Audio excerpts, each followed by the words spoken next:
Yaradılış 8-ci fəsil. Daşqının sonu. Allah Nuhu və onunla birgə gəmidə olan bütün çöl heyvanlarını və ev heyvanlarını yada saldı. Allah yer üzünə külək göndərdi və su azalmağa başladı. Dərinlikdə olan su qaynaqları və göylərin pəncərələri bağlandı. Yağış dayandı. Su yer üzündən tədricən çəkildi. 150 gün keçdikdən sonra su azaldı. 7-ci ayın 17-ci günü gəmi Ararat dağlarında dayandı. 10-cu aya qədər su yavaş-yavaş çəkildi. 10-cu ayın 1-ci günü dağların zirvələri göründü.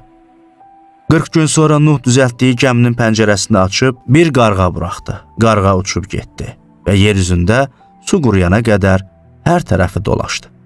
Nuh bu dəfə bir göyərçin buraxdı ki, suyun yer üzündən çəkilib çəkilmədiyini bilsin. Amma göyərçin qonmaq üçün rahat bir yer tapmadığına görə onun yanına, gəmiyə qayıtdı. Çünki hələ bütün yer üzündə su var idi.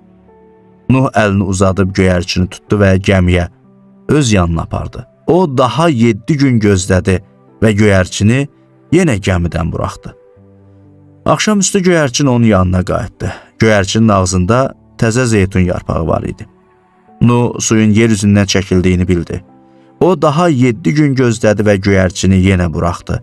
Artıq göyərçin onun yanına qayıtmadı. Nuhun ömrünün 601-ci ilində 1-ci ayın 1-ci günü yer üzündə su qurudu. Nuh gəminin qapağını qaldırdı və torpağın üzərindəki suyun quruduğunu gördü. 2-ci ayın 27-ci günü yer üzündəki su tamamilə qurudu. Allah Nuh'a dedi: "Sən öz arvadın, oğulların və gəlinlərinlə birgə gəmidən çıx.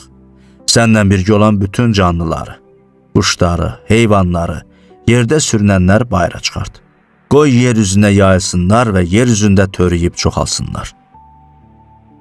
Nuh öz arvadı, oğulları və gəlinləri ilə birgə gəmidən çıxdı. Bütün heyvanlar, sürünənlər, quşlar və yerdə sürünən bütün canlılar dəstə-dəstə gəmini tərk elədilər.